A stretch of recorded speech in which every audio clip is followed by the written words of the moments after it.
You gotta see this one. Jon Stewart and Bill O'Reilly, who are two of the major political commentators frequently engaged in memorable debates that showed their sharp wit and contrasting political viewpoints. Their exchanges always provided a mix of humor and serious conversations, and in their latest debate on Jon Stewart's show, Jon tried to downplay the importance of a lot of points Bill was making when it came to the massive divisions we're seeing in our society, alongside the terrible economic conditions created by Biden's policies. Jon resorted to throwing in random jokes here and there, but Bill was having none of it and managed to put Jon in his place with logic and common sense. Before I delve deeper into it, make sure to subscribe for more discussions just like this. That's how bad Biden has been for the country. Well, I disagree with that, but that's of course you do, but that's okay. Well, I understand that. I can back it up. Do you want me to?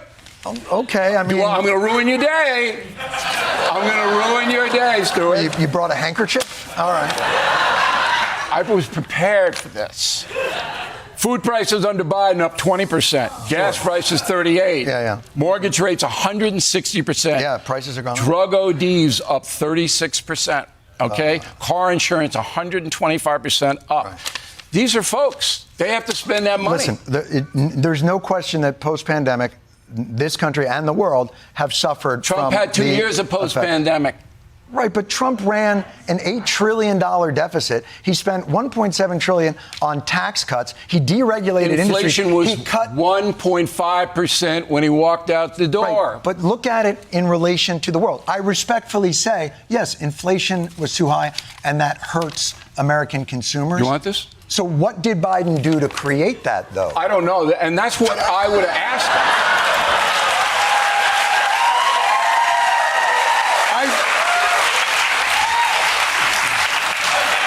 So basically, you wrote down a piece of paper, but you didn't look up the answer? No.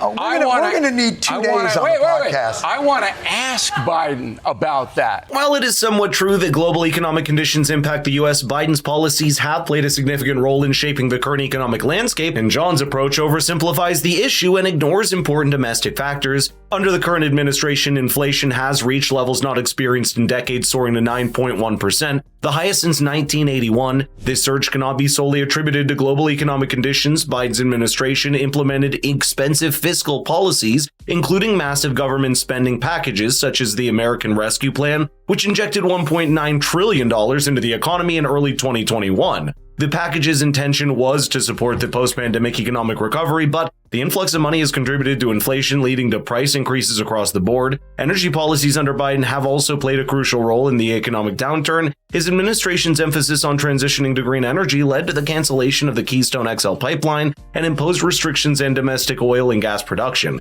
These moves have contributed to higher energy prices, with gasoline prices peaking at over $5 per gallon in mid-2022, a stark increase from pre-pandemic levels. Such data is the reason why Jon didn't have anything as a counter-argument and resorted to making a joke of Bill, saying he wants to ask Biden why the economy is in such terrible shape. We're now in a society where hatred is rewarded. It's incentivized. It's monetized. That's right. And the hate brigade is now pulling back a little bit because they have to, but they're going to be back in 2 weeks because they get paid to do this. They're so untalented. Oh boy. I want to make this point because Stewart and I have a history. All right, we go back. But if you Google, all right, really, Stewart and I, ships passing in a night. Right. It's really we are able to disagree without hating each other. Now, I truly hate him, but I don't show it. You hold it very well. I don't put it out. No, absolutely. But now, that's not rewarded. That kind of détente where two people look at life differently isn't rewarded. The haters get the big money. And so that's what you have. And I think all Americans start to hold the corporations accountable. You can't do anything about the guys in the basement that are chucking this stuff out and you just had it on, these conspiratorial nuts. Can't do anything about that. But you can say to corporations, you better knock this stuff off. You better stop calling people racist and this and that. Now, your question, and thank you for letting me take over the show. Did I have a question? I don't remember. Thank you for letting me run the show. While you were talking, I was watching a different program. Right.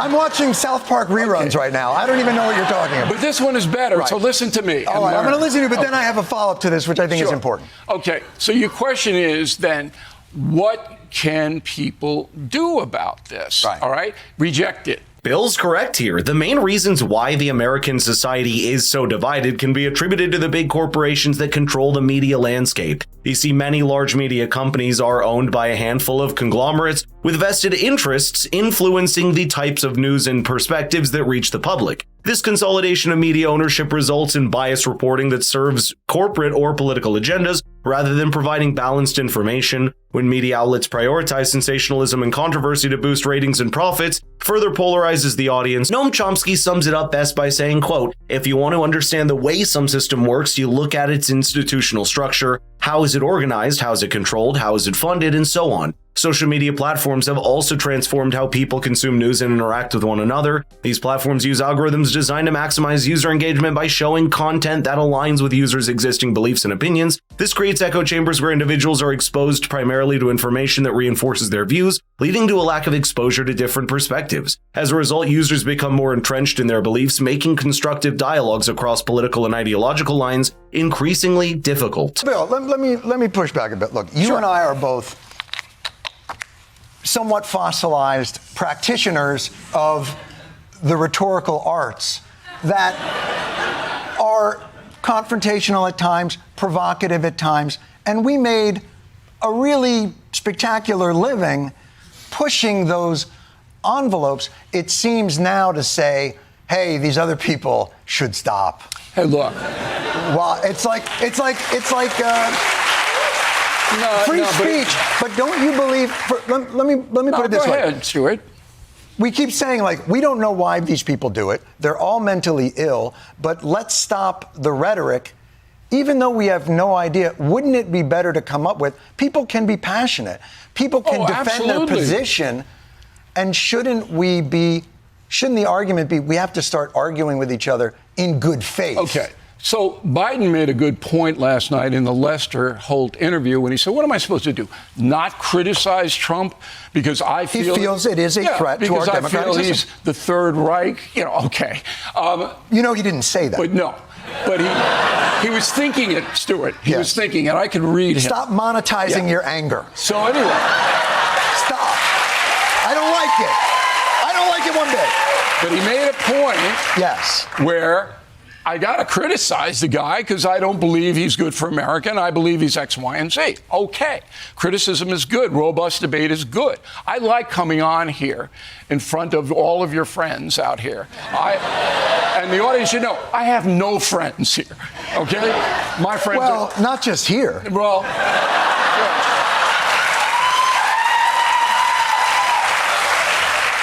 I'm giving him that one. All right. Okay. So...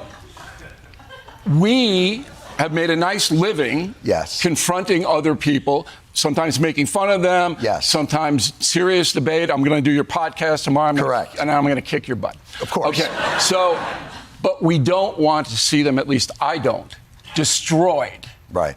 That's the difference. The fanatics on the left and the right want to see their opposition destroyed. They want to hurt them. To expand on Bill's point here, in the past, politicians and the public engaged in discussions about the merits and drawbacks of different policy proposals with a focus on how they would impact the nation. We face a completely different reality today. Political discourse has devolved to a more superficial arena where personal attacks and shallow characteristics overshadow any meaningful debate. One significant change is the rise of identity politics. While identity has always played a role in politics, the current climate focuses heavily on it, sometimes at the expense of policy discussion. Political figures are frequently judged based on their race, gender, or other personal attributes rather than their ideas and plans. This shift diverts attention from critical policy issues and deepens division based on identity rather than uniting around common goals and solutions. For instance, we all remember how in the 2016 election, Hillary's strongest point while running for the presidency was that she could become the first woman president. That's why we're witnessing what it is like to call the commodification of politics, which turned it into a highly choreographed show and thus diverting attention away from what really matters.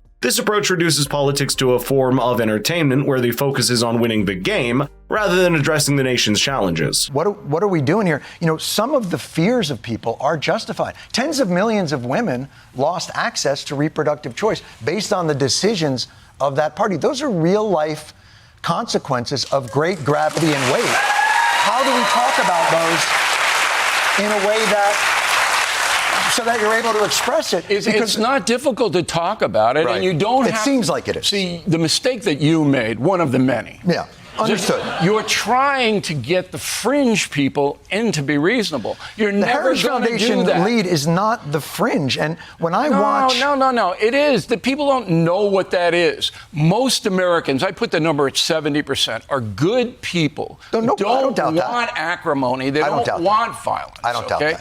Those are the people you play to, not the fringe people who are just out there wanting to, as I said, destroy the other party. It's out of the question that messaging should focus on the people in the middle rather than the extremes of the political spectrum, because those on the extremes are typically entrenched in their views, making them the least likely to shift their opinions regardless of new info or arguments presented. Conversely, independents weigh multiple viewpoints and are willing to adjust their opinions based on evidence. A recent Gallup poll found that, quote, a record 49% of Americans see themselves as politically independent, the same as the two major parties put together. These are the people that both parties have consistently gotten wrong or outright ignored in some instances, but they have been the ultimate deciders of the election outcomes. And what are your thoughts on this? Do you think Bill made valid points here? Let's get the conversation rolling in the comments down below.